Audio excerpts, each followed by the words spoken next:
pour ñu génne fi incumbent bi comme Gambia suñu electoral system bi ni muy doxee pour nga remove fi an incumbent daf lay jafe bu fekkee coalition amut ñu bëri jàpp ne nu mu possible woon in 2016 coalition bi moo tax so 2026 ñuy wane pour génne fii Adama Barrow faaw e coalition am soo ci mbiri coalition boobu gis nañ sa party leader ñu gis standard newspaper mu binda ko wax ne suñu daal wax ne pare na pour coalition like UDP pare na pour dem coalition ak yeneen parti wala yeneen parti yi wala opposition parti si ci biir réew mi but ci biir loolu tamit ñu bëri nañ jàpp ne am na gis-gis yu wuute ku ci mel ne MC Cham Junior bokk United Movement for Change mu ngi wax ne comme UDP amul benn parti boo xam ne dina mun a dem ak UDP waaw coalition because of xëy na am na reasons yu tax mu wax loolu but am na ñu jàpp itam ne UDP ku demul ak ñoom coalition any coalition without UDP coalition boobu du succeed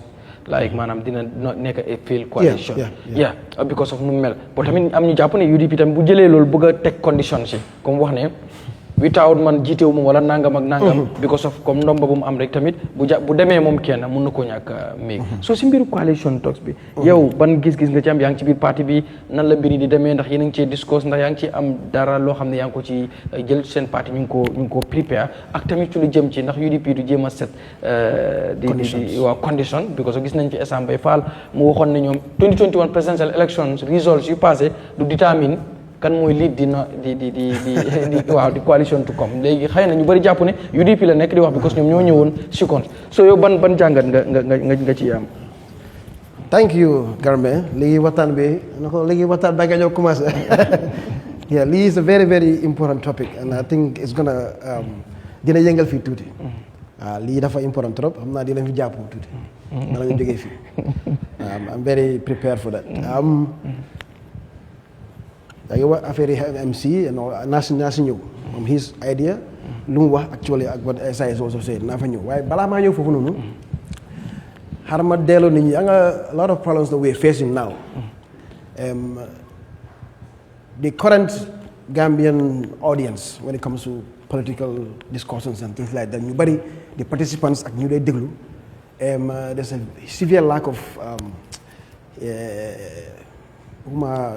comme lack of understanding ñu bari 2017 lañ foog ne Gambia la politique start soo ko xoolee tamit I don't blame them ko time boobu la buntu bi ibbeeku time boo nga call ni sa America nga ne ko ne yaa balaa nga ne yaayaa rek mu ne téléphone la daan ko rek nga daan please loolu lii moo fi nekkoon so the space was and I don't blame people okay everybody has to protect yourself the best you can I'm not faulting anybody for being careful but the space was not there to have these broad national discussions ay façon penca yi nii di wax so everybody was closed out discussions were only limited to Freedom newspaper and few of us that were in the diaspora di para Facebook nga am 10 likes 5 likes 15 likes time du ëppal loolu noonu ay 100 likes loolu tay la léegi la de time people run away from you all my friends they left me childhood friends once in a while like kenn jore boy yow sali moom boy xarama daw so this was the condition so param 2017 ñoo jot nag so whatever happened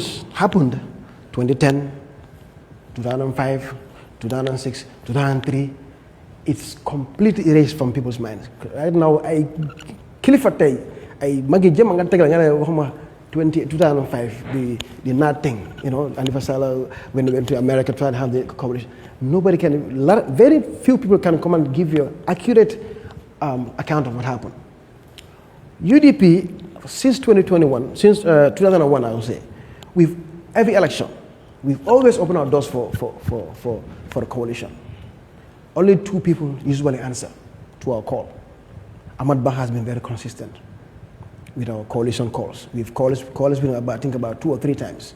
My party, I think 1 or twice. Henry Gomez, of course. JPDP, I think 2011. We've always opened our doors for coalition. Talks do happen. Sometimes they came to America. When they came in 2005, I was one of the people that were actually moving them around from state to state. And don't Koi Pasabajo, Bankamane, Musajang, and all that, Seattle, everywhere. Raise money. And then, it was all good talk. Halifa came, OJ came, everybody came. And they came to Gambia.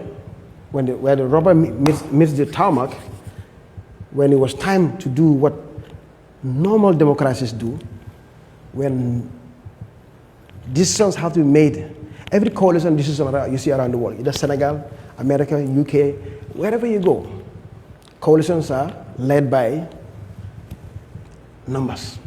Numbers have to be factored in. Unfortunately, we have a very funny country called Gambia, where when it comes to coalition, they said, don't talk about number.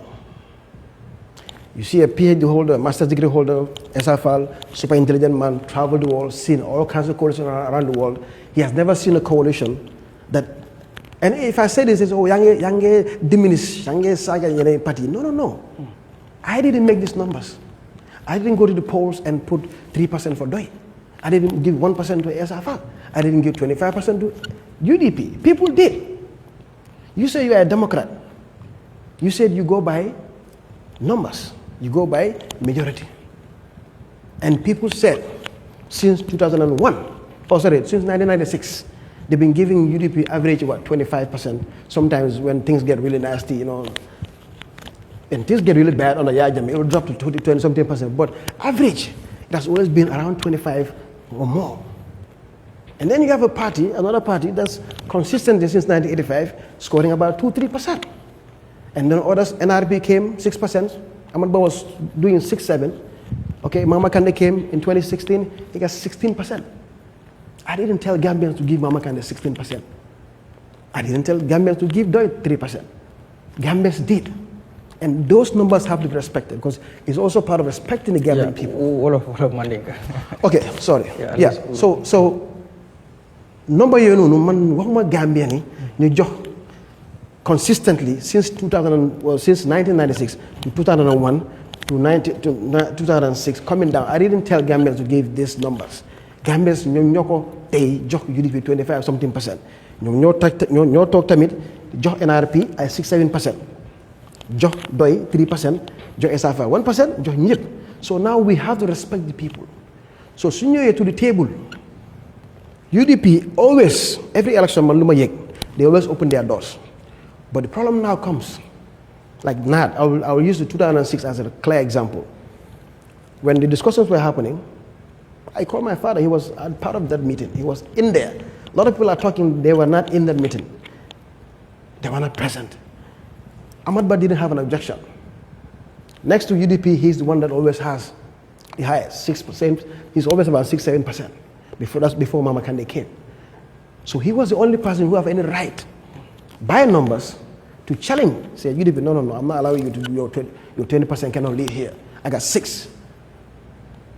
But then the contention at that meeting was between people who, PPP at that time, gàllankoor bi si time boobu noonu 2006 ñu doon kaas mooy 3% Doi, and then I think PPP ñu doon am like 1% at that time. And then the next guy who should be saying something, 6% guy, was saying, I'm going with UDP.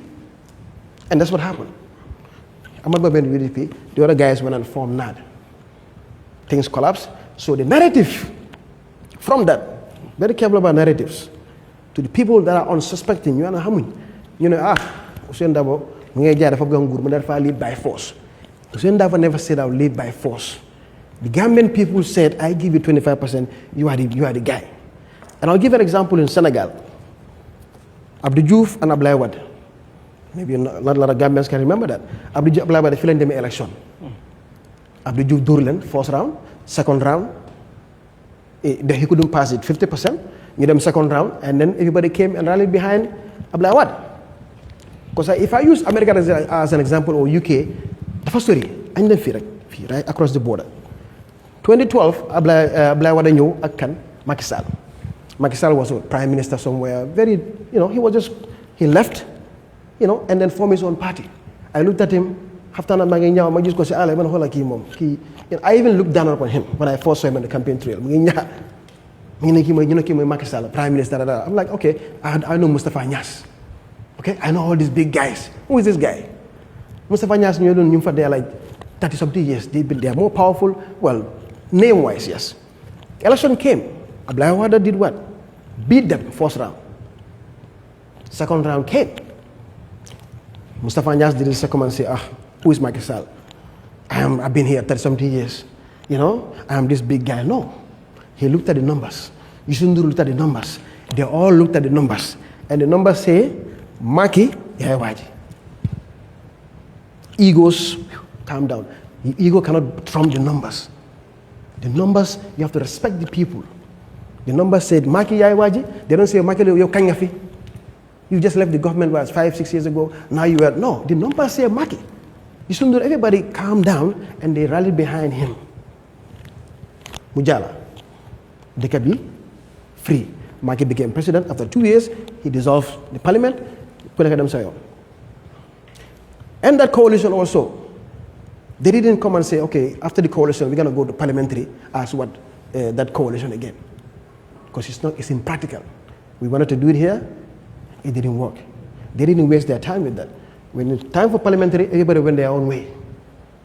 It's not jamfar. It's not the touch. More touch film. Parliament, UDP touch affairs. No, touch ndara. That's the way things are done. You guys have been starved of democracy for 22 years. You don't know democracy. People that know are exercising it. So learn from them. Instead of talking with dangam, di saka usenu, dafa buye, motas coalition lan la tas. So you have a guy like Esafal who traveled the world. For MC Cham, I'm going to blame him. I don't really blame him because probably don't know any better. Okay? And then the other thing is, what is his political education? Who did you learn politics under? Your whole entire political career was under Jammeh, under a condition that's not anything but democratic. You know, that's a whole different discussion. But that's what you know. So I'm not going to take but for ESA to come and say, we are going to ignore doing fale. Let me happen 2021. You can't say that. That 2021 numbers are real according to what we have, because we tried to challenge that courts, it didn't go. So this is what we have right now. But you cannot just come and say that Lulu, then go ignore when you sit table prove. Because what is the alternative? I'm enlightened right now.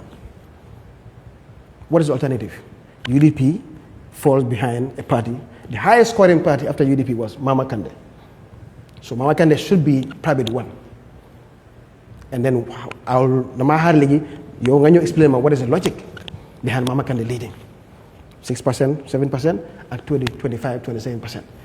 Why should 6 lead 25 or was it 3 lead 25? This is the discussion we need to have. Look